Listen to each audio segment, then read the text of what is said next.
His hands were shaking more than mine, which, considering I was the one holding the needle, was saying something.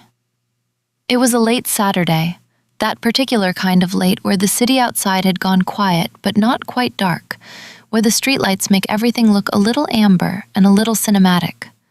I was covering a house call for a colleague who'd called in sick, which meant I was standing in a stranger's apartment with my kit bag over one shoulder, wearing a sweater I probably should have changed out of, and trying to read the handwritten address on a crumpled sticky note, like some kind of medical treasure map. The door was opened by a man who looked approximately my age, early 30s maybe, with the particular expression of someone who had been trying very hard to appear fine and had mostly succeeded, except for his hands. He introduced himself as Daniel. He said it quickly, like he'd been rehearsing. "Come in," he said. "Sorry about the..." He gestured vaguely at the apartment, which was actually perfectly tidy. I think he just needed something to apologize for. I told him not to worry about it. His grandmother was in the back bedroom. She was the patient. A woman named Vera, who was 81 years old, had a spine like a question mark and eyes like two chips of dark glass that missed absolutely nothing. She looked at me when I came in and said, in a voice that had clearly once been formidable and still was, "You're younger than I expected." I said, "You're sharper than I expected." She smiled. We understood each other immediately. She needed an intramuscular injection, a vitamin B12 complex, prescribed by her regular physician, who had also apparently told her she should be getting these monthly, and she had been skipping them because, in her words, the last nurse had cold hands. I appreciated the honesty. I told her I'd been warming mine in my coat pockets on the way over. She held out her hand, and I pressed my palm to the back of hers for a moment. Just a second, just to show her. She nodded like a judge approving evidence. Daniel hovered in the doorway. This is a thing that happens with family members. They want to be present and helpful, and they also absolutely do not want to watch, and they end up doing this anxious half-in, half-out thing that I find genuinely endearing. I asked if he wanted to step out or stay. He said he'd stay. Then he gripped the door frame. I set my kit on the small table beside the bed and started laying things out. There's a rhythm to it.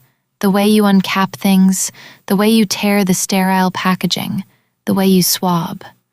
Patients watch your hands during this part. They always do. And I've learned that the preparation is half the medicine. If your hands are steady and unhurried, something in the room relaxes. I asked Vera if she preferred to sit up or lie on her side. She said, "Whatever's easier for you, dear. I've been poked in worse places." I bit the inside of my cheek to keep from laughing. For an intramuscular injection, and I'll explain this the way I explained it to Daniel, who had edged a little further into the room by now, you're looking for a large muscle mass. The upper outer quadrant of the gluteal muscle is classic, but for elderly patients, especially those who are thin or have reduced muscle tone, I often prefer the ventrogluteal site. It's slightly to the side, toward the hip. You locate it by placing the heel of your hand on the greater trochanter, that bony prominence you can feel at the top of the outer thigh, and then you fan your fingers toward the patient's back. The injection goes into the triangle between your fingers. It sounds complicated. It isn't. It just takes practice and the willingness to learn the landscape of a body with your hands before you do anything else. "Are you explaining this to me?" Vera asked, "or to my grandson?" "Both," I said. "Knowledge is free." Daniel made a small sound from the doorway that might have been a laugh.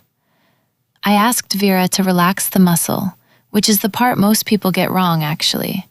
When people are nervous, they tense up, and a tense muscle makes everything harder. The needle meets resistance, the medication disperses unevenly, and it hurts more afterward. I told her to take a slow breath in, and then let it out like she was fogging a mirror. She did. I watched her shoulder drop a half inch. The needle was a standard length, appropriate for the muscle depth, nothing dramatic. The angle was 90 degrees, straight in, quick insertion, not slow, not hesitant. Hesitation is what causes pain. The medication goes in slowly, steadily, with gentle pressure on the plunger. Then you wait a beat before withdrawing, press lightly with a clean gauze, and that's it. The whole thing takes less time than it takes to describe. Vera said, "Is that all?" I said, "That's all." She looked at me with those dark glass eyes. The last nurse made me feel like she was assembling furniture. I laughed then, actually laughed, and she looked pleased with herself. I stayed a few minutes longer than I strictly needed to. This is another thing I do, not because I'm supposed to, but because the transition out of a clinical moment needs a little space. You don't just pack up and leave. You let the room settle. I asked Vera how her sleep had been, whether she was eating enough protein, whether she was taking her B12 with food or without. She told me she took it with coffee and a small piece of dark chocolate every morning, and that she refused to apologize for this. I told her she shouldn't. B vitamins are water-soluble. The body uses what it needs and passes the rest. The chocolate was doing no harm, and probably some good. I also noticed, while I was talking to her, that her fingers looked a little swollen at the joints. I asked gently how long that had been going on. She shrugged in the way people shrug when they don't want to make a fuss. I told her to mention it to her physician at the next visit, not to alarm her, just because swelling in the small joints can sometimes be a signal worth paying attention to, and her doctor would want to know. She wrote it down on the small notepad she kept on the nightstand. I liked that about her. When I came back out to the living room, Daniel was standing by the window. He'd made tea at some point. There were 2 cups on the coffee table. He looked at me with an expression that was trying to be casual and wasn't quite getting there. "Is she okay?" he asked. "She's wonderful," I said, and I meant it. He exhaled. His hands had stopped shaking. He offered me the tea. I probably should have declined. It was getting late. I had to drive home. I had a kit to repack and notes to file. But there was something about the amber light in that apartment, and the sound of Vera moving around in the back room, and the way he'd made tea without asking, that made me sit down for just a few minutes. He asked how I got into nursing. I told him the short version, which wasn't the real version, but the real version takes longer than 1 cup of tea. He listened the way people listen when they're actually listening, not just waiting for their turn to talk. I noticed that. I noticed things like that. I finished the tea. I repacked my kit. I said goodbye to Vera, who told me I had warm hands and good instincts and that I should come back. I told her I'd try. Daniel walked me to the door.